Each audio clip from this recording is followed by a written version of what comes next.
En soi, le thème sur lequel nous parlerons aujourd'hui, ou le thème que nous développerons, s'intitule « Comment utiliser le temps ?» ou « Qu'est-ce qu'il faut faire pour avoir plus de temps ?» pour éviter les slogans dont nous connaissons tous, le slogan général « Je n'ai pas le temps d'être telle part, de faire telle chose » pour éviter ces slogans. Ainsi, l'idée qui se cache derrière ce thème, nous pouvons deviner tous que quand on cherche à mieux gérer le temps, il y a ce qui nous empêche à mieux le gérer. Et ce qui nous empêche à mieux le gérer, nous pouvons le comprendre comme les événements, les éléments qui ne concourent pas à la réalisation de l'objectif ou qui nous empêchent à atteindre. Et ces éléments, en termes courts, pouvons les appeler conflits des valeurs ou encore éléments marginaux. En soi, nous pouvons comprendre que tout ce que nous pouvons faire, nous pouvons penser faire, concourt ou dépend du temps. Donc le temps est le facteur le plus important dans tout ce que nous pouvons rêver à faire ou réaliser. Que ce soit manger, que ce soit travailler, que ce soit lire, que ce soit apprendre, tout cela dépend du temps.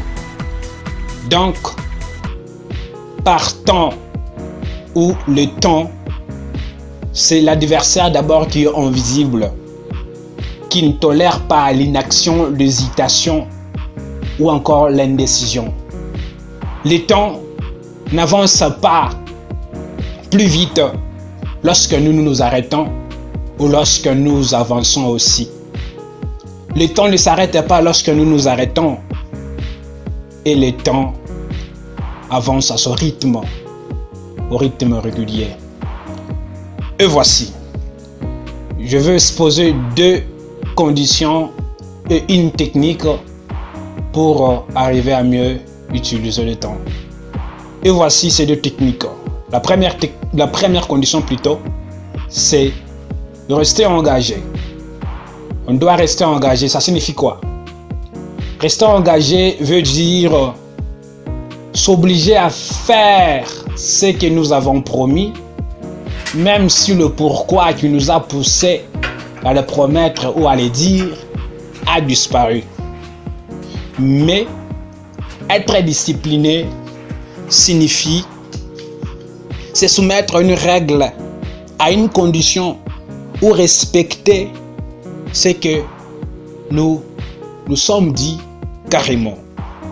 Et la technique pour arriver à mieux utiliser le temps, c'est appliquer une routine des débuts de journée et une routine des fins de journée. Par routine, on comprend habitude. Donc nous devons avoir une habitude de début de notre journée et une habitude fin de journée.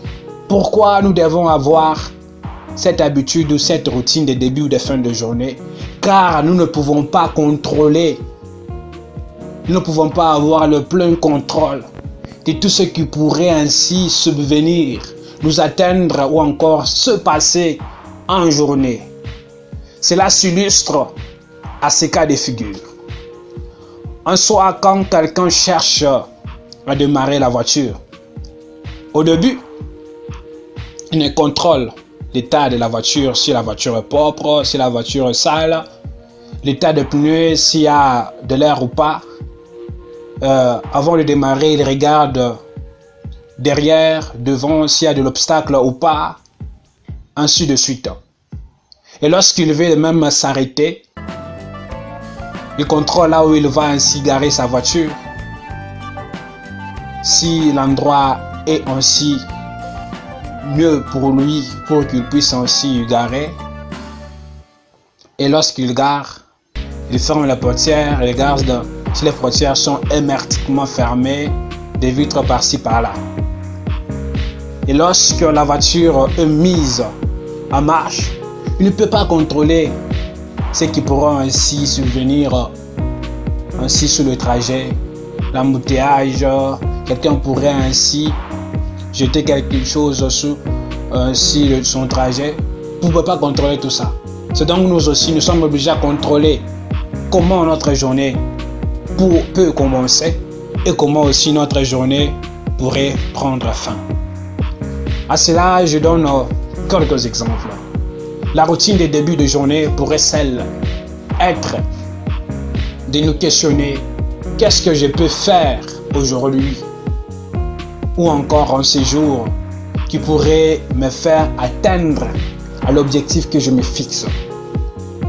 L'objectif, par exemple, pourrait être pour vous au service, vous n'arrivez pas vraiment à vous donner à fond. Vous n'arrivez pas à mieux travailler, à être vraiment très productif. Même vous vous rendez compte que à tout moment vous êtes au service. Mais pendant les heures de travail, vous arrivez à vous laisser distraire. Ça pourrait être par votre téléphone, car il y a des textos, des emails qui entrent et vous êtes toujours obligé à y répliquer à l'instant précis. Vous pouvez vous donner comme étant discipline. Lorsque je serai au travail, je ne consulterai mes emails, mes textos, ou à répliquer à mes clients ou encore à mes proches. Ou encore, je pourrais ainsi désactiver toute alerte sonore pourvu que je ne sois pas excité à répliquer au texto, au message, et me donner comme étant condition de consulter que ma boîte email, mes textos, que pendant les heures ou encore l'heure de la pause, ou carrément à 16 heures lorsque je commencerai à quitter mon bureau.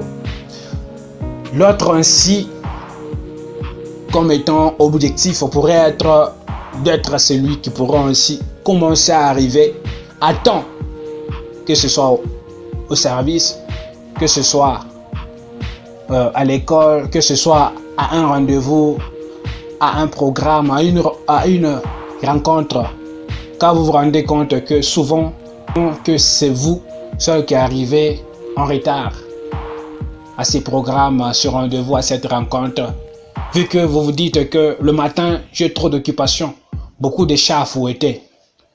Pour ça, vous vous dites que mes chats à fouetter chaque matin me prennent.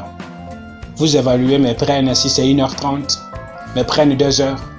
Mais les programmes que j'ai, ou encore les services, ou encore le rendez-vous que j'ai aujourd'hui, c'est pour 8h30, c'est pour 9h.